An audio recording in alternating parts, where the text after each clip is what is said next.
My friend, we cannot keep this a secret any longer. Let us punish the guilty. Let us reward the innocent. My friend, can your heart stand the shocking facts about grave robbers from outer space? That's right. We watched Plan 9 from Outer Space this week on The Movie Gap, the podcast that has you scream. How have you not seen that? How have you not seen that? How have you not seen that? How have you not seen that? How have you not seen that? How have you not seen that? How have you not seen that? Little darling, how have you not seen this? How have you not seen it? Welcome to this week's episode of The Movie Gap. I am your host, and as always, the effeminate leader of outer space beings to my right, Bryce Perkins. What's up, everybody? This week we have a special guest joining us again. It's fan favorite Scott White. Everybody, Scott White. Hello, everybody. Well, so we recently did Ed Wood, which he is famous for making this movie that we're doing now. And before that episode actually came out, Scott texted me and was like, hey, would y'all want to do Plan 9 from Outer Space? And I was like, yes, we just did Ed Wood. This will be perfect. So that's how we got here. But before we begin, Bryce? Yeah. How's your week been? Any new news? It's been great. It's been good. It's been one hell of an adventure, and dare I say a transformation, Chase. I have big news. I have left. I have what do you call it? How do you say?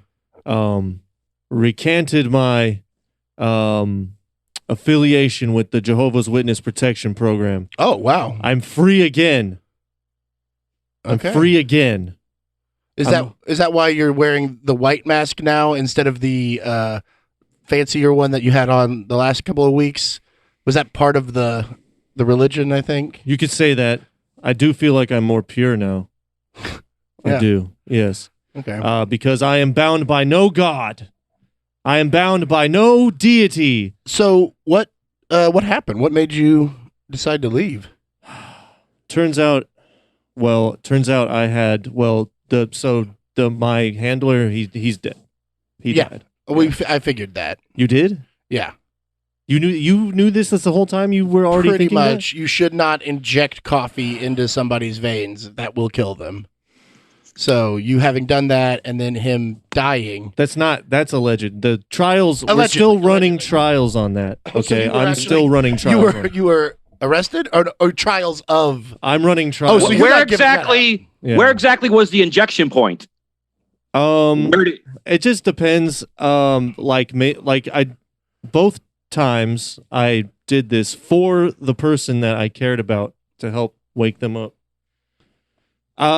They were asleep, so it just depended on what was exposed. Like maybe the foot was out, so I would do it in the toe vein, or maybe their arm was out. I would just do a traditional, like you're drawing blood, vein pop. Have you ever shot coffee directly into the testicles? So that's interesting, and you and me are going to talk after this, okay, Scott? Because I hadn't actually thought of that, but I think you're onto something. That might be the missing part here. I think you're fucking onto something, dude. So we're going to talk after this if you don't mind, okay? I'm all about coffee and testicles. Okay, good. Well, and as you know, I'm all about bleaching just a little bit around the beehole to protect from coronavirus. I think that just around the edge. Yeah, it makes it look good, but it's also kind of lived in. It's like, you're not afraid to get in there because it's too new. No, looks taken care of. Yeah. It's still got the smell from the past owner, you know. It still has the new anus smell. Yeah. Guys, I find that to be a highly irresponsible practice. You could bring real harm to someone if you keep doing that. So I do it. I would have to say, please stop. I do not condone that. My coffee experiments, however. Well, all I can say is onward and upward. I've been bleaching my beehole and yet to get corona. So proof. Anecdotal, I say. Nope. Well, it's the same as anecdotal. I put up an. No, you go, Scott. You go. No, the joke's gone. The joke has passed. Oddly enough, that doesn't usually stop Bryce. True. All right. Well, let's get into this episode. Okay. This is a very famous movie, especially in cinephile culture. Now, Bryce, we just watched Ed Wood, so you do know the backstory on this film. That's right. And you'd seen that before you actually watched Ed Wood, Plan 9. So, what did you know about Plan 9 from outer space going into it? Like, was there anything that had you heard of this before you saw Ed Wood? Yes. Okay. Oh yeah, because of Seinfeld. Right. It's not plans 1 through 8. It's Plan 9, the worst plan, or whatever. Yeah. The one that worked. Yeah. Classic. Yeah, the one that worked. Yeah, it doesn't which it didn't. work. Yeah, they blew up in the end. But I heard of it through there, and then I remember asking my dad, like, what the fuck is that movie? And he's like, oh, it's like one of the worst movies ever made by Ed Wood. So I learned about all this stuff at a relatively young age, but it didn't ever mean anything to me because I was a kid, and I was like, oh, old people shit, Well, and this is not really a, especially when we were kids, this was not an easy movie to see. It wasn't widely anywhere, not accessible whatsoever. Yeah. It's not like nowadays with the Facebooks and the flip flops and the TikToks and the net. It's on Amazon. Netflix. That's the easiest. Yeah, it's on Amazon. So you'd never seen it, but you knew because of Ed Wood, you knew more about it. That's right. Yeah, that's right. Yeah. So Scott, what is your connection with this film?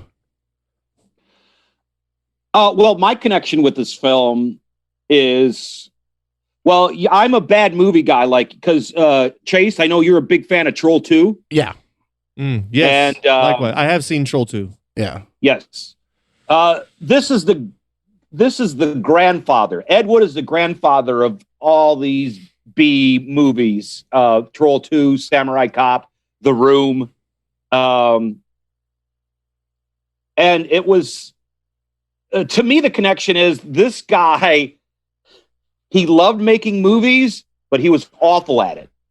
But it didn't stop him. Are you guys familiar with Neil Breen? No. Okay. I would highly Neil Breen is the 21st century Ed Wood. Bad movie, stock footage. We might have to do a whole. He's put out 5 movies. After this, I'll send you a couple of links to look out to check some stuff out. And he's still he's active right now. He's actively making. He's active right now. He's active right now. Yes. Okay. He does put one out. Ed Wood was he's the perfect combination of the old let's put on a show, but had no competence in doing it. Yeah. And that's what makes a great bad movie. I was also a big Universal horror movie fan. So I love Bela Lugosi and Boris Karloff and Lon Chaney Jr. So I was at a time watching anything that had Bela Lugosi in it, even if he'd been dead for 3 years. So I know I've not heard of what was his name again? Neil Breen. Neil Breen. I know the guy. Like I've seen Birdemic, Shock and Terror. Birdemic. Yeah, and then and the ones that I can think of. It's not the same category because like Ed Wood and the people who made like Troll 2 and some of these other great bad movies, Tommy Wiseau and stuff like that, they have a love for film. But somebody that makes constantly terrible films is Uwe Boll, but he makes movies, but he does make them in a way where they make money because they don't make money. Like they get so much on tax, like rebates and stuff that if the movie made a profit, it wouldn't make money. They film them all in like Croatia and stuff. And he's done. It's the whole negative. I know what you're talking about. And he's done. Some people open a business so it'll fail. Yeah, and that's what they're doing with these movies. Yeah, and he's done. Leaders. It's just tons of mostly video game adaptations, like Blood Rain. He's Resident Evil. He's all those movies. No, he didn't do Resident Evil. Those were not Paul Thomas Anderson, but it is Paul T. Anderson. It's a different person. But Uwe Boll did like House of the Dead and but they're all pretty much video game adaptations, and they're all really, really bad. But then one of my favorite ones is actually a bad movie is actually by Joel Schumacher, recently passed, and it's called Trespass. Have you seen that one, Scott?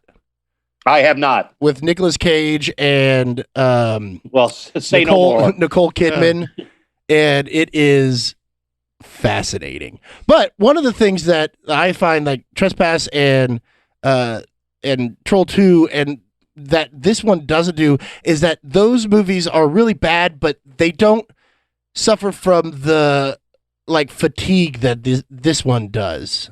You know, like this one, it gets old pretty fast. In my opinion. Or what do you think of that, Scott? Can you? Because we were talking about this a little bit, but like, is this movie for you? Is this one that you can watch all the way through and just be as tickled by how shitty it is from start to end, or does it trail off for you where you're like, oh man, this is just getting... Well, what I'll do is I have actually my copy has an audio commentary by Mike Nelson from Mystery Science Theater. Oh, okay, yeah. Oh, it's got the holographic. So what I'll do is I'll watch it one time without it, and then I'll watch it again with the audio commentary. To me, the most fascinating thing in this movie is there are real actors in it. I could tell that one guy, the pilot guy, was good. The pilot guy. Yeah, he's not and bad. when you see Gregory Walt, I can't think, what is his name? I got it here. No, maybe not. Anyway, but when he's in a scene with a non-actor, I find that fascinating. Yeah. When somebody who's actually acting and with somebody who's just reading lines. Yeah. Right. I find that fascinating. And he does that especially that scene with his wife. He does a couple of scenes with his wife, and she can't act, and he can act. Yeah, and it's just the clash of that. I find that fascinating. Right. Well, then him with the other pilot in the plane, and then also him with the major or the general or whatever. No, wait, no, that was the two. No, the detective. Yeah, the detective. Yeah, but the detective with the gun who keeps using the gun to point at people. Well, they all do that too. Like with their finger on the trigger though, like pointing, and it's just like an extension of their hand. Yeah. But all right, well let's get into this. Bryce, did you take some notes on this one too? I did. All right. Well, why don't we follow your notes down there and let's see. I actually went like beat by beat kind of notes in here as well. I did more of a skeleton. Okay. I mean, I don't know. It is kind of beat by beat, I suppose. Though. Yeah. The Criswell opening. He's obviously reading a cue card. I don't know if that is something that I don't know. I found it really distracting to watching his eyes moving back and forth, like clearly reading something. Well, he wrote that opening because so Ed Wood had written an opening, obviously, and Criswell thought it was too boring, and so he wrote his own that was supposed to be. That I think it's like his show, because Criswell was like had his own syndicated show where he introduced movie like monster movies and he stuff. Was his own personality. Yeah, and so but none of that has survived, so we just assume that that's like some of the stuff that he put in there is directly from his show and everything. Oh. but it promises so much, yeah, and also makes no sense. Yeah. That whole intro, like it almost sounds like he's going to give us a documentary. right. You know, Yeah, Did you have Well, something to say? he says the stuff we're gonna look into the future, and then he says, but this stuff has already happened. Yeah. yeah. This is yeah, the yeah. future. We're gonna look into the future, but can you prove that it didn't happen? So he's all over the time frame in Yeah. that intro. Well, if anything, it's a foreshadowing of the absolute lack of attention to detail And continuity that you're about to see, you're about to witness. So it works, I guess, but not in the way they wanted it to. It definitely doesn't work. Yeah. And then later on, when that space leader guy Eros is giving his big speech in the spaceship, he's clearly reading a fucking cue card too. Or was that no, that was Bill leader. Murray? Yeah, that was Yeah. the guy that Not Bill Murray, but the guy. yeah, his name yeah. is let me see. For the people that don't know the guy that played Bill Murray played in Ed Wood. John Breckenridge. John Breckenridge. Yeah, and there's a part where he pulls out the script. Oh, like when really? he goes, "This is Plan 9," and he pulls out like what is supposed to be a that's right. file, but you can see that But it's it's just like the actually the stapled script. And he goes, "Plan 9 is the one where we reanimate the dead." Yeah. To reanimate the dead. Yeah. And his whole he's actually one of my favorite actors in this movie because it's the only character that has some story to him. Yeah, There's more to this ruler, and he is very just like he's just over it. Yeah. I wrote down that I had a note. It was it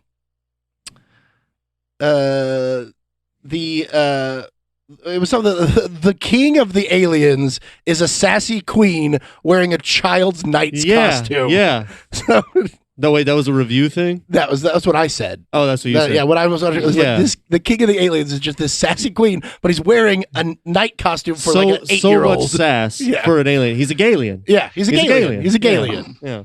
Because there's a lot of hand acting. Oh god. Yeah. And the eye rolling. And everything he says has a tinge of like sarcasm to it. Right. Or like, I'm over it. But it's not in the words. It's just in how he says it. Isn't it kind of great too?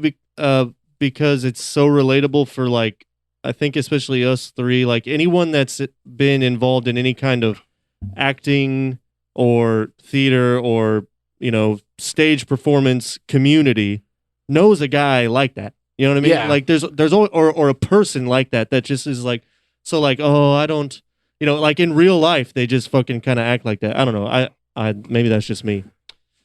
I mean, it just reminds me a lot of the I just people thought it was interesting that how my wife watches on Bravo. He used that as his character. And it was, but there is a part where he's standing up, like before he leaves the room, and you can watch him, and he's delivering a big monologue that it's like 3 pages long. It feels, and it's one sentence, but it's just so long, right? And you can see his eyes, going back and forth, reading it, like just constantly reading. Bad.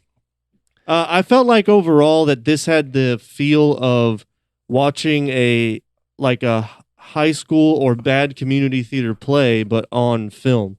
And it kind of seemed to have, I don't know, like watching Ed Wood, it seemed like that's kind of the approach he took to making films anyway.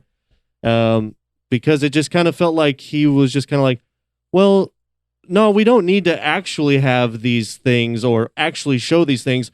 We'll just throw something in there, like some B-roll or something, and the people will get it. It's fine. You know what I mean? Yeah, he had almost as if you're supposed to be watching it live. Well, it's suspending your disbelief. Yeah, it's like Scott. It's like Scott said earlier. He had no competence, but what he makes up for that he lacks in competence, he makes up for in confidence. Right. Like he thinks that this is good. Right. And he with enthusiasm. He makes up with it with enthusiasm. Yeah. Yes. And like he thinks that the magic of film and the suspension of disbelief is so great that audiences will buy anything if you show it to them. Right, like right. The matching of, nothing matches in this movie whenever the camera cuts to something else, it's something totally different. Yeah. You know, whether cars, for example, they'll get into one type of car, and then when they fly, it's a different type, Right. type of car. Also, every time they get into a car, we watch them fucking get into the car. Yeah. Including the fucking pilot guy who gets in on the passenger side at one point, shuts the door, and then crawls all the way over. And we watched the whole... Well, you know why? Why? Because they were in a studio, Well, yeah, and that door was against a wall. He couldn't win. But, like, just don't shoot it. Yeah. Or when that is that's a classic B movie trope to lengthen a movie, is to show people getting into a car and driving. Or that is a classic B movie trope. When they're like also we got to get out there fast, and they run out they're going to speed off. They walk slowly out of the cop station. They get into the car. They kind of pull out. Then they make the K turn and then get slowly merging into traffic. Yeah. And then when they pull up to you see the live car on the street, like pulling up, and the camera pans with the car and then stops, and the car keeps going, and then the camera has to catch up. And it doesn't quite. And then, it's pretty bad. But also at the very beginning of the movie, the very first scene was the preacher wasn't moving his mouth, but he was giving an entire sermon. No, that was just voiceover. Oh, explaining what happened. Oh, so okay. it was the unseen narrator giving us exposition while we were watching this someone mourn funeral. Yeah, so we were just watching this funeral, and the narrator was telling us what was going on. And it's interesting. So that was all shot for a totally different movie. Because this that's why the voiceover was, because that movie, that footage was actually shot 3 years earlier. Yeah. In 56. Right. And there was a lot of footage that they lost, and that's why they just used what he had, and he wrote this one around it. But in that first scene, and then the scene in front of the Dracula guy's house, Bela Lugosi, I don't know, was he? I guess he was a zombie or a ghoul or something, but he was just being a vampire, right? Yeah. The original movie was shot as him as a vampire. Okay. Yes. Well, so now he's a ghoul to fit in with this movie. Have you guys ever seen Game of Death, the Bruce Lee movie?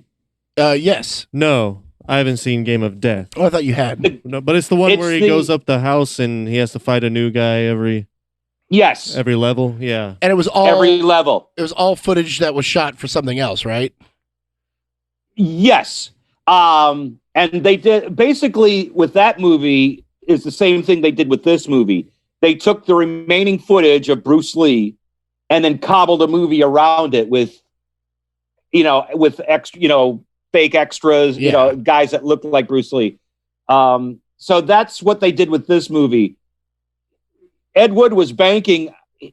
He still thought, even though Bela Lugosi was dead for 3 years, and Bela Lugosi at the end of his life was nowhere near as popular as he was, when he was doing Dracula, he still thought that Bela Lugosi's name would draw a crowd, had drawing power.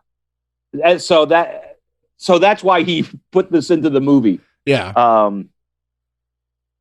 But those few scenes that you see Bela Lugosi in, he is trying it. He is acting it as hard as he can. I saw an interview with his son, and he always said, and I agree with this because I've seen Bela Lugosi he never phoned it in. He always tried, no matter what movie he was on, whether it was Dracula or he was starring with the Bowery Boys or something. He never phoned it in, and he took acting that seriously. So whatever role he was doing, he never half-assed it. And I give even when he was on morphine, even when he was a junkie, he did that. So I give Bela Lugosi 100% props for that. No matter what movie he was in, he always tried. Yeah, and especially being in his old age, he knew he was, if not sick, at least he was debilitated by his addictions and he had nowhere to go. And he's got this weird guy that's asking him to do these scenes outside of his house. And he still is just like, all right, well that if actually, I'm going to do this, I'm going to. That actually is not his house. That's actually Tor Johnson's house. That's okay. you are. Yeah. Yeah, that was Gotcha, Tor gotcha. Johnson's house. In Ed Wood, In Ed the Wood, they movie, said it was his house. Yeah, gotcha, but gotcha. How does Tor Johnson get in and out of that door?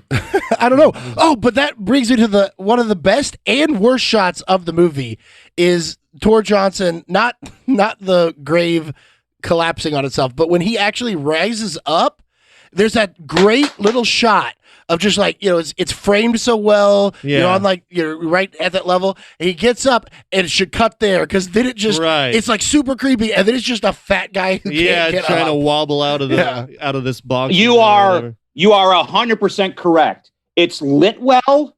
It has atmosphere, and then cut.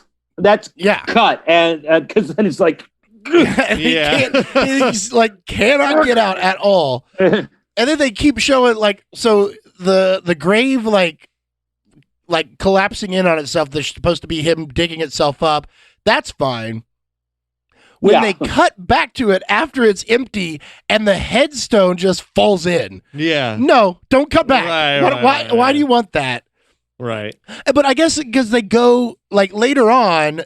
Which there's no way he'd planned ahead. But later on, they send the little cop, who I think is Joe Lattuglio. Dude, yes, thank you. I mean, 100%. First of all, that's his name. I was trying to think of it the whole time. Yeah.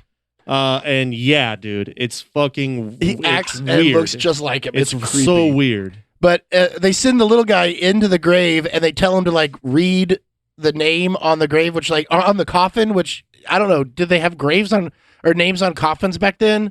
Or were I have no idea. Yeah. So, like, it would make sense that the headstone was down there. What are you asking Scott that for? Yeah. When he's down in the thing, he's looking around for, like holding up the light, and he just holds up the light and like reads the side of the dirt. Yeah. Like, he's not. Yeah. It's almost like he thinks he's not on camera. Right. Like he's like kind of sitting there waiting, like, okay, I'm just going to say my lines when he says his, but he's the one on camera, not the other guy. Yeah. Oh, talking about Tor, I think the Tor Johnson's makeup is really good. Yeah. Whoever did the makeup did a really good job on Tor Johnson. Yeah, that's true. He looks like a zombie. Yeah. And Vampira's makeup is, wow, to that. Well, she did her own makeup. She did her own. I know. Vampira did her own makeup at home. She rode the bus and then had to take that way. Yeah, and had to take a bus to set. Yeah. But Tor, one thing that you could tell by the way Tor acts and everything in some of the scenes are that his contact lenses he can't see. Mm-hmm. Like especially when he's being let out by the alien woman. Yeah. And she's pushing him out, and he walks right into the wall, misses the curtain. She pulls the curtain, and then has to guide him into the hole. Yeah.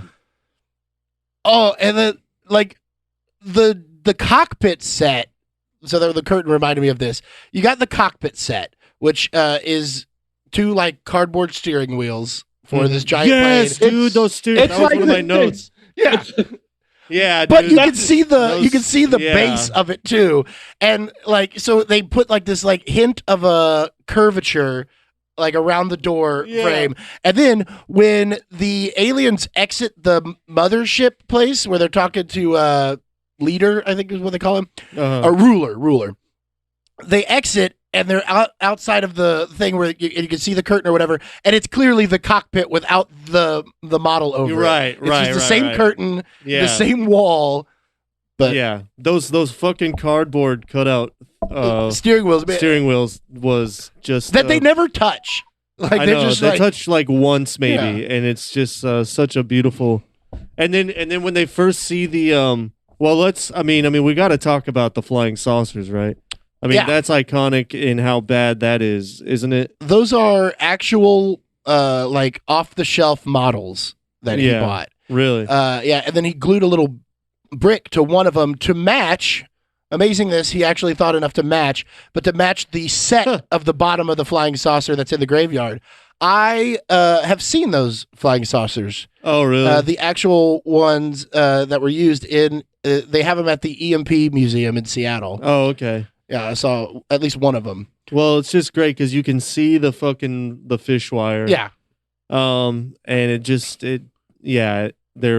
there's no control over really what they're doing or anything. That was just I don't know, that was kind of what of all the things I knew / didn't know about this movie, that was the one thing I was waiting to see was the flying saucer. Yeah, but what did you think of the flying saucers at the end of the movie that are engulfed in flames? Yeah, that fucking hilarious.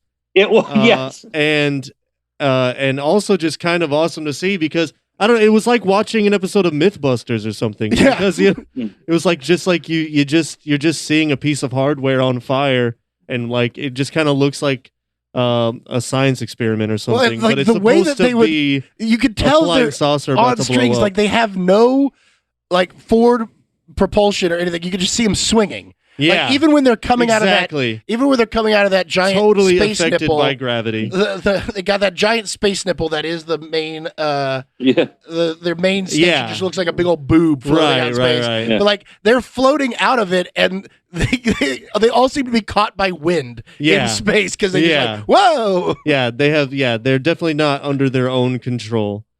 Something else is propelling them. Just like a flying saucer, right? Well, and then I love we do this whole thing where they're printing up. Everybody in the world is seeing, or everybody at least in Hollywood is seeing these spaceships, right, or these flying saucers. It's in all the newspapers. The guy walks out of a bar, which I don't know how he walked out of a bar with a full bottle. Like bars don't usually have bottle service to go. Yeah. He walks out, sees it, and he's like, "Oh, I gotta quit drinking." But and just all those the woman calling, the old lady calling on calling the cops when she sees it. Yeah. So all these people have seen it. The next scene is the aliens talking to Ruler, and they go, "Nope." He goes, "Has anybody seen your activity?" He goes, "Nobody. At least nobody left alive." That's not true. Right. Entire army was shooting on y'all. Right. And you didn't kill them. Yeah. The whole reason for the aliens attacking is that the United States or the world won't accept that aliens exist. Right. Yeah. And then on top of that, they have this whole thing about making a sun bomb as well. They're like, all you want to do is kill other people behind that. Well, but even before that, even before we get that nitpicky, you just want to kill everyone. So we're going to kill you. Yeah. Your answer to every problem is kill. So we're going to answer the problem by killing you. Right. But they're just mad that we don't acknowledge that they're real. That's all they wanted. Yeah. When they came down, they just wanted to be, accepted, and they know that we are denying their existence, and that's why they're mad. Right. And we deserve to die for it. Did you notice when they were doing the flying saucers and people they hit all three networks at the time? NBC, ABC, CBS. Yeah, I did notice that. Yeah, as if they were all in like on the same, 2 blocks or something in the city, which maybe they are. I don't know, but yeah, that was interesting. What do you think there was a purpose for that, or I don't know. I think it's just not a coincidence that he used all three. Right. Well, it's probably it might be stock footage. Like they might have just had a bunch of stock footage of LA because like there's a lot of or it's just where he just wanted to shoot busy streets. Yeah. And like those are all interesting looking buildings. I mean, there was that theater playing Eartha Kitt or Eartha Kitt. Yeah. Yeah. Like it's all just stuff that he could shoot. And the only thing he could really shoot is LA because that's where they were. So I don't know if it was on purpose or not, but it's definitely noticeable. And it's all one after the other. Yeah. Yeah, absolutely. The science behind the sun bomb. All right, Soloranite. Yeah. One of the worst names, sci-fi names for any like fake substance or whatever. Man, what was the name of the interpretation machine? I didn't even write that down. It was like the Dictalecta. Oh yeah, dictalectophone or something like that. Yeah. The dialectophone or some shit. Well, it was like they don't speak our language, but then they're speaking our language, and then he says that you can't hear us. Oh, that was what it was. That the army guy goes, well, they don't speak our language, but then they absolutely do speak their language. They translate it to it, so it's like, they're speaking your language, so right? It's fine. Right. But they tell him, we've figured out that you are fluent in blah blah blah blah, or as you know it, the language you speak, like not English, the language you speak. I also like when they're in the ship and the guy goes, report to me in 2 Earth days. Yeah. Don't you have your own time? And again, it goes back to his like dismissive, making him translate, and his dismissive acting of just like, come back to me in 2 Earth days. Yeah. Scott, what do you think came first? Ed Wood, or what's the best way to put this? Do you think that Ed Wood acquired the stock footage of the plane flying over the Pentagon before he wrote the Pentagon scene? Or do you think he got it after he wrote the Pentagon scene? Well, he had stock footage of Korea. That had to be Korea. Well, all of the missiles being fired were Korea. Yeah, I believe he probably wrote around the stock footage. Yeah, that's kind of what I think too. Ed Wood was good at adopting with what he had. If he had, just for example, if he had a horse, even if there was he would write a scene around a horse just because he had a horse. Yeah. But to me, the Pentagon scene is the guy standing. He's against a white wall. Yeah. Why couldn't you just stepped outside? I know exactly. And shot that scene in the desert. The desert would match the Korea backdrop better than clearly a wall, and like you could see the wrinkles. And he's got the binoculars or whatever. Yeah, it's such a joke. But I just thought it was hilarious how it was like suddenly it was footage of a plane flying over the Pentagon, and then the voiceover, then at the Pentagon. Well, no, what happened was they said the saucers have been spotted here, even over the Pentagon, but that shot is just of a plane. Yeah, like not of the flying saucers being seen. So I guess we're supposed to assume that the people in that plane saw the saucers over there. Right. But yeah, it is. But then it was like, he used it as an intro to, or as a segue to get to the Pentagon. The scene of the general talking with the colonel or whatever. The colonel of flying saucer field activities. Just the most amazing title ever. I hope that there actually is a colonel of flying saucer field activities. Whose one job is to say that flying saucers don't exist. Right. Yeah, exactly. Yeah. Who will get court-martialed if he says flying saucers exist, even though his job is to monitor flying saucer field activities. Well, they're just muzzled by that army brass. God.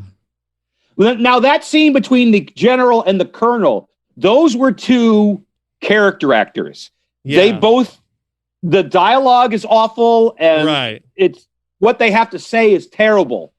But they are acting. They are actors. Yeah. Lyle Talbot is one of them. He's the general, and I've seen him in a ton of things. He was a prolific character actor. So he acted this wasn't one of Ed Wood's friends. Right. And those are scenes like that stand out. And like I said, which just fascinate me. When you see a scene well acted with garbage dialogue, that they have to make sound, and like garbage blocking too. Yeah. Yes. Like where they're sitting at this desk talking, and there's that big map 3 feet from them, and he goes, "Come over here. I need to show you something." Los Angeles. Have you ever heard of Los Angeles? Yeah, I've been there several times. Come here. I need to show you something. This is Los Angeles. Now let's go back over here. Yeah. Like know why make the move. Yeah. Or again, they do that. They do a similar thing with they bring Tor in to meet the ruler, and he's over in the corner, right behind the ruler, and then the ruler goes, "Bring him over here so I can take a look." Yeah, turn around, yeah, and you're close enough. Yeah, and the whole like needing the electromagnetic gun to make them move. And the way they made Tor move with the gun by literally sticking it into him and like sticking it into his arm at one point to tell him to turn his arm. That was pretty. It's they're using electromagnetic waves, but I need to put it on your body to for you to know where to move. Just very just go add it to the long list of things that are incredible about this movie. Okay, so this is something I just thought of. Speaking of Lyle Talbot. So this movie has a Batman connection. Okay. Lyle, when you go, if you remember there's a cemetery scene where they're carrying a body out and the flying saucer comes and the two guys carrying the body sort of toss it over the side. Yeah. I don't know if you remember. Yes, that was fucking hilarious. And it flew. Was. It flew as if it was not affected by physics whatsoever. Anyway. One of those guys carrying the body played Robin in a Batman serial. And Lyle Talbot, who was the general, played Commissioner Gordon in the same serial. So there were two actors from a Batman serial in this movie. Wow. Oh, wow. I mean, so that's another. I mean, we kind of touched on it a little bit, but that's a fascinating thing about how he was using real people. Like he got real actors to agree to do this shit. I mean, he couldn't have been paying them. Yeah, he paid them. Yeah, but that much. I'm sure. I know not Elvira. My bad. Vampira got paid $200 and refused to speak because she was like, "This script is so bad, I don't want to talk." Yeah. But yeah, they had to pay everybody. Everybody did get paid. The Baptist church or whatever that funded it probably didn't make their money back. Right. Scott, do you know the number of times that he used that same clip of Bela Lugosi walking out of the woods in the daytime? Even when it was night? Yeah. Right. Because it must have been at least 10. Which also led to the whole, like, where is everybody in relation to everyone else? They're all facing different directions. There's, like, close-up shots of Tor just like, well, he's got the low hand, she's got the long hand. That's it. I like that. One zombie is up here, one zombie's down here. Yeah. But, and then Bella's up here. Right, Fake right. Bella. But, like, they were never really in frame together. So they would always be shooting, and then they would all be watching everybody in the cemetery. The cemetery was also so far away that if you leave the lights of the cemetery, you can't see your hand from your face. And yet the pilot lived across the street and saw the cemetery. Right. So, I wanted to talk about that pilot's wife. So I think she fucks his pillow. I think that's what she was saying. Oh, yeah. She was talking about fucking that pillow, and then she was trying to get him all hot and bothered about fucking his pillow while he's not there. Then we cut to her in bed. She ain't fucking that pillow. She's not holding that pillow at all. What a lying bitch. Yeah. Well, the best part about that... Go ahead, Scott. No, go. No, you go ahead, Scott. Is, once again, with continuity, when Bela Lugosi... Yeah. comes in, she's barefoot. But when you cut to her running through the graveyard, covered. She has shoes on. She has shoes on. Yeah. And the fucking I'm sure you noticed how when he attacked Joey Latuglio or whatever his name is, when he attacked him in their little porch area, his cape falls off. Cape falls off, and he just puts it back on. He has to pull it back on. It's so good, dude. And I love that all zombies have one move. It's drop both hands on shoulders, and it's instant knockout and sometimes death. Right, like it killed the big police officer. It killed the two gravediggers, which, by the way, I thought that those two gravediggers had the most unused part. Like, if this was, it was almost as though like Ed Wood was like, you know what? Shakespeare always has like these two little characters that add something to the story, that have like something, but he just added these two extra characters and then they just died. Right. Yeah. But like, they sort of reminded me of, have you seen The Bride of Frankenstein? Yeah. The Dr. Pretorius had those two little guys that followed him. Yeah. That's what they were. Yeah. So that's what I know what you're talking about. These two little guys that are commenting. They're sort of giving exposition through their eyes. But then, like, they didn't really give much exposition to the point where everybody else did, though. Like, their part was useless, other than to inappropriately cut to them in this like grave scene while they're burying the wife, and then they just see these two guys just like gnawing on grass, waiting to throw dirt on the dead wife. Yeah, and then the best line, I was watching it, and so we just saw Bela Lugosi's wife get buried. He dies by a car accident just off screen. And by the way, in a tomb. That Vampiro is way too hot to be married to Bela Lugosi. Yeah, he's 85 years old and she is not. But they're all coming out of this clown car tomb. Like, the tomb opens where they buried him. So all these people that we haven't seen before, there's about 6 people in that tiny little child's playhouse crypt. And then I was like, why is he buried in a crypt? And his wife was buried in the ground. And then one person comes out and they go, so why is he buried in here? She's buried over there in the ground. And then the woman's like, something about religion or something. So they did have a line of why that continuity doesn't match up. Right. Oh, yeah. Something about a family superstition. Yeah. Oh, that's good stuff. But that's another scene where the woman is obviously not an actor, but the guy delivering the lines is an actor. So that's one of those scenes where it's just, it's just the clashing of acting and non-acting. Yeah, and just kind of lazy or what do you say, laissez-faire. I mean, directing. There is no. He's definitely not directing the actors. Yeah. In any way, it's just go. And I don't know. I don't say know. The line next scene. Say the line next scene. And I know that's how it's presented in the movie Ed Wood, but like it seems like that's probably the case in this. Yeah, definitely. So, cut and print, baby. That was great. Get it on film and let's move. Let's roll. All right. Well, do y'all have anything else to mention? Oh, I did like that at one point. I made a note that they called them the zombie people, or whatever. He called them weirdies. Yeah. Who are these weirdies? These weirdies. Yeah.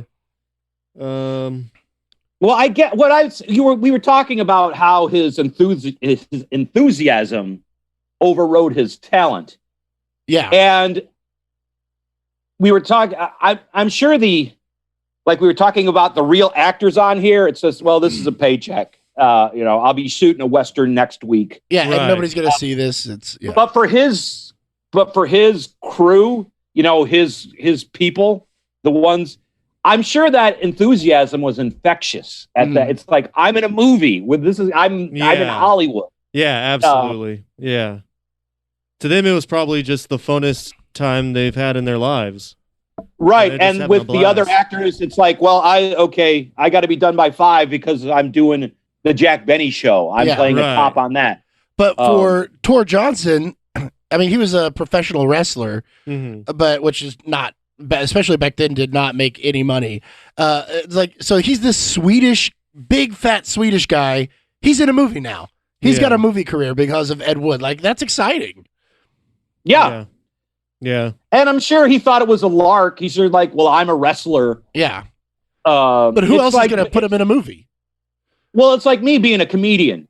I've done like little bit parts in small movies. Yeah. And it's like I'm a comedian, but okay, hey, I'm doing a movie. This is different. This is different and kind of fun, and right. I'm making a little money doing it, so why not? Yeah, hell yeah. Tor Johnson was the original The Rock, I guess, and he can thank Ed Wood he was for the that. original wrestler to movie star. Movie star, baby. I will say this: in Ed Wood, George the Animal Steel, dude, looks exactly 100%. Yes, like Tor Johnson. It is uncanny how much he looks like. I can't believe that. That's another thing I was thinking watching this movie. I thought I was watching the fucking Tor Johnson from Ed Wood, the movie.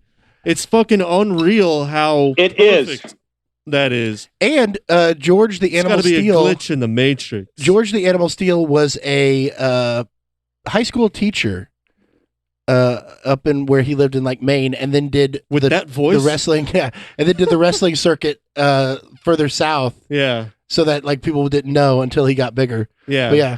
So that could have. Well, been he put on that voice. That's not his real voice. He put on that voice. The thick voice. Yeah, but yeah. Now, one thing I did want to mention about this movie is this was filmed in 56 or 57. It officially came out in 59, but they released it ahead of time, like in 57, and then it got picked up for like a bunch of drive-ins, and it was like the real premiere or whatever in 59. But this movie is very like don't trust the government, like the military's bad, and that was not a thing at all. Yeah, at that time period. It is very ahead of its time. Yeah, thematically, especially. I'm sorry. Go ahead. I was just gonna say, especially with the alien stuff, and like trusting the government, what the government's telling you about covering aliens. up. I mean, the Roswell crash did not get any. Like there was no talk about that kind of stuff until in the 60s when the guy who made up the Bermuda Triangle, he wrote a book about the Roswell crash as well, and it was just all made up, this whole thing that created the Roswell conspiracy, and that came out in like the 60s. Yeah. So there wasn't any, but it certainly wasn't a mainstream thing even then. No, and it didn't really become a mainstream thing until the X-Files in the 90s. You know? Yeah. Well, and not trusting the government, that started with that's been mainstream Vietnam, and Watergate and all that kind of John stuff. So Lennon. but not in the late 50s, or it wasn't until much later that anti-statist or something. Yeah. So three things. One, I was talking about Neil Breen. All of Neil Breen's movies are anti-government. Oh, okay. All of them are. It's to the point where this guy is paranoid. Gotcha. Okay. Two, on my podcast, the Dan Akryod podcast, I did a podcast. Dan Akryod did a documentary, Dan Akryod Unplugged, on UFOs. And he's very anti-government. Yeah. And he's got like ufology degrees and stuff, right? Right. Yes. Yeah. And the third thing, we were talking about being ahead of our time, even though it's not shown in this movie. Ed Wood did a couple of movies with portraying transvestites and people, and it was very accepting of being a transvestite, or if you wanted a sex change. So in the 50s, for a movie to be, let's give these people a chance. Let them live their own lives. That was very ahead of its time. Way. I mean, still is kind of ahead of its time. I mean, even with the progress being made in that area, there's still a lot of bigotry and fear of it right there. You know what I mean? So for him to be doing that in the 50s where that's basically all there was, that's pretty fucking I don't know, maybe the guy is just kind of wasn't made for his time. Maybe he just ended up in the wrong time. He wasn't good. Like let's not. No. He wasn't good at making movies, but he definitely had ideas. He had a passion for it, and there was. But he had ideas, and I guess maybe he picked the wrong medium to try to get them out or something. Maybe he would have been an excellent. Well, he did novels and stuff. I don't know if those are any good. Well, he did do. I'm glad he he wrote those pulp novels. Yeah. And the reason why he got hired to do it is because he was an excellent typist. He could type really quickly, and so he could mass produce. You know, he could get these novels out in a short amount of time. Oh shit! Oh, wow. But just imagine, Which again is a whole thing if he was alive today, where people can just make movies on their own. Yeah. Imagine what he would be doing doing today with YouTube. And and shooting movies on your phone. Well, that's a good point. Just like we were talking about, you could get this on Amazon for free.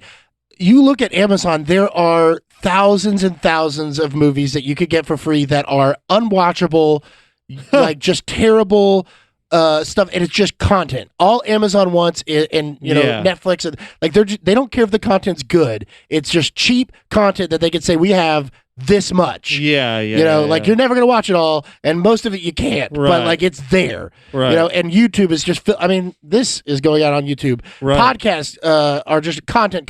Yeah. There's no quality assurance or anything like Control, that for quality control. Gatekeepers. The gatekeepers are gone. But and that the one thing that you mentioned Samurai Cop, and that's a Trauma film, right?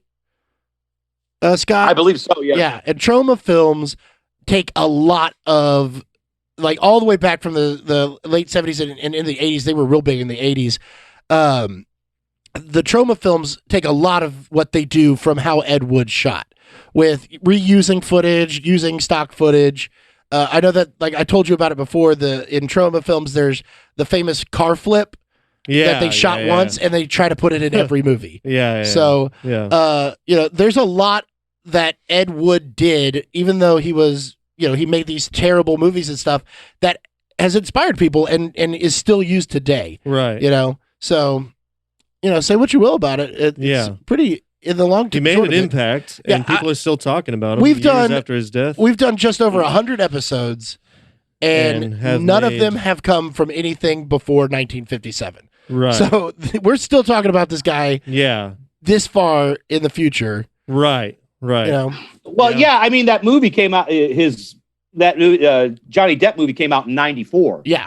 That's well after. Now, we also have to, I don't know, that movie, Ed Wood, sort of has a fairy tale ending. Ed Wood's real life did not end. Yeah. It did not end that well. And alcoholic. Yeah. Yeah. It hinted at him, at the very end of the Ed Wood movie, it said he died an alcoholic or whatever, but it didn't really ever talk about him drinking that much or anything. And by this point he was. So, and he was making softcore porn at the end of his life too. He was directing. Yeah. Right. I mean, he did like 50 or 60 movies.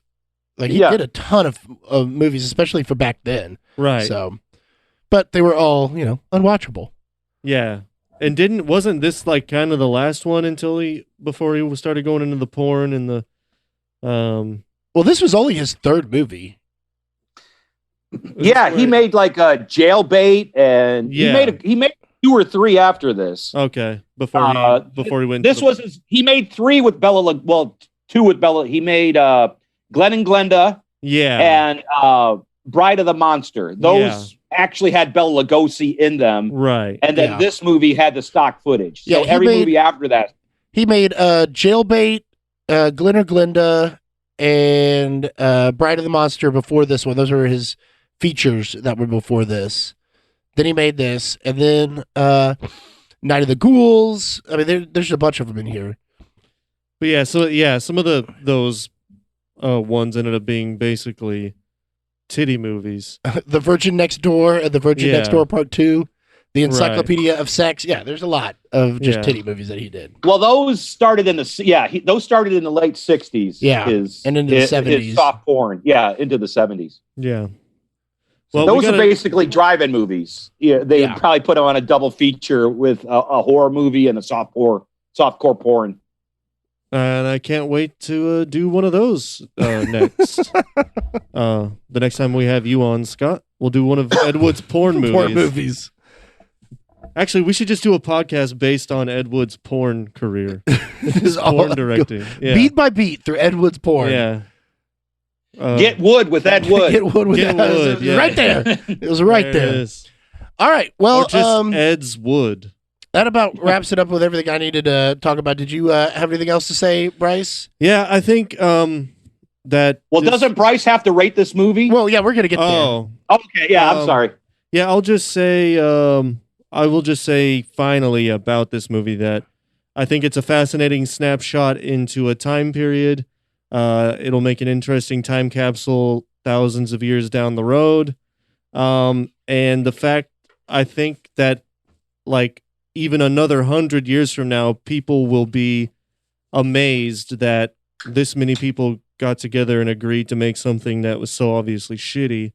And it's just an interesting snapshot. It's not the legacy exactly that Ed Wood was going for, but at least it was extraordinary on to one extreme to where it's memorable, you know. So good. That's good. Great for him. Yep. And yeah, that's what I would like to say about this movie. All right. Did you have any closing thoughts, Scott? Just that we have to. I think Ed Wood is the grandfather of B movies. Yeah. And I guess this is weird, but if you have a passion, just go for it. Right. Yeah, absolutely. And I mean, if you have a passion, go for it, but don't. It's really weird. It's like he had this passion, he went for it, but he had no self realization. Right. And I think that's where he. It's like I don't want to. It's like I'm tooting my own horn, but I'm a comedian. Right. That's what I do for a living. But I do these podcasts and I do YouTube videos. That's what I enjoy doing, and I'm going to keep doing them because I love to do them. Yeah, exactly. But I also know that stand-up is my bread and butter. Right. So I just say, if you have something in your sight, just go for it. But have the realization that you might not be good at it. Yeah. Right. And you should toot your own horn for that, Scott, because you fucking do stick to your guns and you do go for it. And I think that is fucking awesome. Hey, it's what makes him. It's what makes him a Movie Gap fan favorite. Well, and plus, let's be real though, you're a lot better at your craft than Ed Wood was at his. So yeah, I would like to think so. Well, here's the deal. I have worked with comedians who are like Ed Wood. Right. Who have no idea that they're not funny. Yeah. I could imagine there's a lot of that. There is a lot, but I'm just. Well, there's the thing is there's a lot. I mean, obviously these are not people making a living at it. Yeah. Yeah. Because those people get, I shouldn't say there's Bob Saget, so maybe people don't get weeded out. And, did I say shit? Shots fired. We love Bob Saget here. You do? I mean, I do. I've seen him. I thought he was funny. I saw him live. I appreciate. I was Bob also Saget. 18, so. But it's just fascinating watching somebody go up and bomb and then come off the stage and like, wow. Yeah. Did I light that room on fire? And it's like, you have no clue. Just like totally delusional. Totally delusional. Yeah. And it's fascinating to watch on one hand. It's kind of sad on another hand because it's like unless they're probably never going to get better. Yeah. Yeah, especially if they think they're good. Yeah. Yeah. It's different if they're an open mic. If they're an open micer and they're bad, and they can sense that, and they could. If you don't know you're bad, you can't improve. Yeah, because exactly. you think you're already there. Well, I went to my brother. He doesn't do it as much as he did, but he did. He started doing stand up out in Seattle for several years, and every time I would go visit him, especially when he first started out, I saw like a ton of open mics, and you'd be there for 4 or 5 hours to get up on stage for like 3 minutes, maybe 5. Yeah, that's every open mic. Yeah, and but man, if you're just sitting there in the audience watching it, yeah. it is so painful and depressing. Like the people bombing, it's one thing. It's like you have to do that to get better. Right. But when you watch just person after person just bomb, and some people, like, you could tell, oh, they have it, they're getting somewhere. Yeah. And then there's some people who literally get up there. I saw this one girl get up there and just read the newspaper and try to make jokes and thought she was making jokes.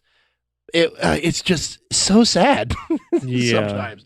But yeah, it's. I don't like people who think they can wing it. The thing I don't like, I don't know how we got into stand-up. It's fun. To me, it's like Screech and Michael Richards, people who are actors, or wrestlers, or writer. They always feel that stand-up comedy is just that's a fallback. No, stand-up comedy is its own. It's its own thing. Yeah. You have to. You can't. I can't say. Well, I can sing since I'm a stand-up comic. If you can act, you can't be a stand-up. I mean, you can. You can be, but you just can't fall back on it and start doing. And I think with those two examples especially, they were so used to, and Michael Richards was an improver too. So, and that's another thing. Yes, and that's. Which is different than stand-up. Right, exactly. And like that's something that I realized when I tried my first few open mics. I was like, oh, this is hard. It's a totally different craft. Yeah, and like I think that like luckily for me, no one knows who I am. So I'm able to like go up there and try it out and suck, and it doesn't like matter, right? In the grand scheme of things. Michael Richards tries doing stand-up when he's fucking Kramer. And like he spends an entire career on television thinking, oh, well, I'm funny on TV and I act funny, so people will just think I'm funny. And he goes up there and he tries stand-up and he's fucked, because he doesn't. There's some people that just don't have a respect for it, that really make big errors in judgment before getting on stage and realizing what they're actually about to do, I feel like. Anyway. All right. Let's get to the rating. I don't know. Was that too much? No, that was good. Okay. It just felt like that was the end of the conversation since everybody stopped talking. Yeah. Certainly. And I wanted to make you feel as uncomfortable as possible. Thank you. I appreciate it. Yeah, so let's get to the rating. Do you have a soundbite for that one yet? Yeah. Oh, no. Oh, okay. No. Out of 10... Dead Bela Lugosi's. Dead Bela Lugosi's. Out of 10 Vampira boobies. That's what I was going to say. Out of 10 well, you have to pick an even number then. Out of 10, oh yeah. No, I'll take one of those. I'll do one of those. Out of 10 fucking cardboard steering wheels, I give this movie a 3. Okay. 3, and it is a bona fide piece of shit. You didn't hear that, Scott. Oh, it's still going. It's okay. You can talk over the. Yeah. It's still going. Yeah, that's it.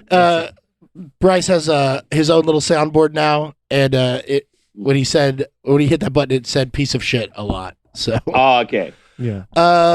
Like okay. So you graded it as a 3. Now, how would you grade it as a movie so bad that it's good that you enjoy watching it? Would you give it the same rating? Yes. Out of if we're going for that, I give it a 7. So for the newer segment that we've added on top of this, is this a worth it or a worst shit? This one for me is worth it. I agree. I give it a worth it. I think everyone should watch it once, at least once, just to have the experience. This one is a lot of fun. If you have people that enjoy watching stuff like this, this is one of the great ones to put on when you're hanging out with your friends and you could all just shit talk during it. You have to watch this movie at night. Yeah. I'm telling you, it's going to make a difference if you watch it with the daylight and what I would say, like, if you're up late, like midnight or 1 o'clock, you put this movie in, and it will definitely enhance your viewing pleasure if you watch this in the middle of the night. And can I see gotta that. say, I watched it. So I watched the black and white one that was on Amazon, and that's the one that you watched too, right, Bryce? Then I threw on the color version, and it ruins it. Like the stuff that looks bad in black and white has a charm to it, and when you see it in color, because it's post, it's colored after the fact and all that stuff, it just makes it worse, and it becomes it loses any of the charm that it had in the how bad it was. So I do suggest watching the black and white version, or watch the version with I know that you said you got the DVD that has just John. The DVD has the black and white version, has the color version, and it has a Mike Nelson commentary. Yeah, Mike Nelson is the creator of. No, he's not the creator. No, he's the second. He's the second guy. Joel Hodgson was the creator, and then he was the second. He was the second guy. He took over. Yeah. For Joel Hodgson. Yeah, and then I do know that there's also on Amazon there is a full 3. There's the 2 guys that did Tom Servo and Crow and Joel Hodgson, and they did a commentary, riff tracks for this movie as well, which is fun too. So if you're gonna watch it, especially if you're gonna watch it by yourself, watch it with those commentaries, because it's a little more tolerable, Really? Right, but if you're with a bunch of friends, watch it without the commentary. Yeah. Oh yeah, 100%. And this is, if you are gonna watch it once, watch it with a bunch of friends so you can have somebody to laugh at it with. Yeah. It's just like Seinfeld said, you can't see a bad movie by yourself. Who are you going to make comments to? Right. Yeah. Mr. Cartwright? Mr. Cartwright? Mr. Cartwright? It definitely would have been more. I would have had more fun watching this if, like, say, me and Chaz watched it together. Yeah. Watching it by myself, I think that maybe was the only thing. Watching it by yourself is kind of like, for me anyway, I was just kind of like. Well, let me ask you guys, if you guys watched this movie with your wives, how do you think your wives would have? Well, what do you think they would have thought about this movie? My wife had no interest. You should ask that. My wife had no interest, but she did come in at one point, and it was actually that great shot of Tor getting out of the grave, and she goes, "Why is that fat guy stuck in the ground?" But she had no interest. She kept seeing like parts of it. She's like, she came into the room and she was doing something on the computer. She goes, "This is really bad." And then, she saw Vampiro. She goes, "That's disgusting how thin she is." And she's real thin. Like they got that corset cinched, Yeah. She has a look. She's going for a look. Yeah. But no, my wife could not get through any of this. Yeah. It was not going to happen. Same, very similar experience for me. My wife was sleeping when I put it on. She woke up right when Tor Johnson came out of the grave and goes, "What the fuck are you watching? What is this piece of shit you're watching this week?" And I was like, "Oh, we're doing Plan 9 from Outer Space." And she goes, "Oh, this is a classic movie. This is dumb," and then went back to sleep. Without even seeing any of it, yeah. So that sounds about right. She didn't have any patience for it, probably because she was grumpy. She just woke up.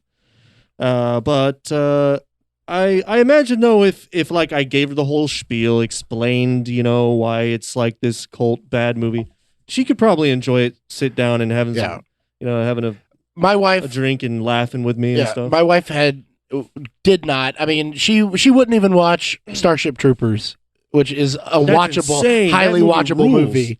Yeah. So she has no real taste for. She has no real taste for the bad. She doesn't like things that are bad. So like, why watch something bad? Oh shit! Yeah. Speaking of her, we were supposed to wait until she got up here to start. Oh yeah, we were supposed to wait. Fuck. We have to restart, Scott. We have to go back and do this all over again. Carrie was supposed to be here. All right. Well, you want to do a reboot recast on this one? No. we're at an hour and 24. I don't think there's anything. I think the only way that you redo this, it would be an interesting. My thoughts on the reboot recast for this would be, it would be an interesting, like special or something where directors either rewrote parts of it, or like if you just took a bunch of people reshooting it separately Yeah. and then it all got put together. Like you give a whole bunch of like celebrities parts. Like I know they did Princess Bride recently, like that, and I think this would be more fun to see some other people's takes on it. Yeah, actually, that would be a really fun. All that put Princess together. Bride thing was fun. That was neat. I didn't see it because I don't have Quibi. So Oh no, it's all over the internet. Oh, it is. Yeah, it's all on Instagrams and stuff. Oh, Tom Lennon posted it on his personal page. oh, there you go. Oh, he was my favorite Beatle. The famous brother of John. Too soon. Too soon. Yeah. See, he made the joke. I know. I killed it. Yeah, I made the joke and you killed the joke. I know. that's generally what Bryce does. The joke was walking out of the Dakota building on December 8th, and I was standing there reading Catcher in the Rye. Catcher in the Rye. With the gun in my jacket. All right, well, that wraps it up here. So Yep, we're going to end it on an assassination joke. Yep, that's how we do it. Well, Scott, do you have anything to plug? Yes. I have a feeling that I'm going to have some special guests on my podcast, the Burt Reynolds and Charles Bronson podcast. Going to have some special guests coming up soon. Oh, yeah. So wherever you're listening to podcasts, check out the Burt Reynolds and Charles Bronson podcast. I can't wait to see who that is, and I will also plug that podcast. Yeah, We've been in negotiations for quite some time. Yes. So check that out. And then you also have the Dan Akryod. The Dan Akryod podcast. You talked about that. And what about your YouTube channels? Yes, I do reviews on the YouTube channel. My latest review right now is you guys know the movie Bubba Hotep? Yes. Oh yeah, I watched that. The Elvis commentary one. Yes, Bruce Campbell does a commentary as Elvis. So I'm reviewing the commentary. Bruce Campbell. That's my latest. I'm a huge fan of audio commentaries. I've always loved audio commentaries. I am. I love audio commentaries. And Bruce Campbell I'm with you. Always does hilarious audio commentaries. His ones on Evil Dead are great, but he did the one that he reviewed on Bubba Hotep, which is a really funny movie as well. But in it, he plays Elvis in an old age home. Gotcha. And so Bruce Campbell then does the commentary as the real Elvis, like reviewing and watching the movie itself. Gotcha. And it's really funny. So yeah, check out there's the movie right there. There we go. So check out Scott's YouTube page. What's the YouTube page, Scott? Scott White Comedian. Scott White Comedian. YouTube.com/Scott White Comedian. All right. And Bryce, do you have anything to plug? Jody C. What in the Worlds? Oh, actually, I'll go ahead and plug this because by now this should be streaming everywhere. Dinara Pell, my brother Clint from Jody, has released, I think by now, a solo album. Should be streaming everywhere, so go check that out. Dinara Pell is the name of it. And I have a feature on it, which he's already released as a single, so you can check that out as well. All right. And of course, follow us on Instagram, Twitter, Facebook at The Movie Gap. Oh, Scott, you got a Twitter handle? Or Scott White 91 and Instagram Scott White 1968. There you go. Yeah, we're at The Movie Gap on everything, and or at Bryce Levi.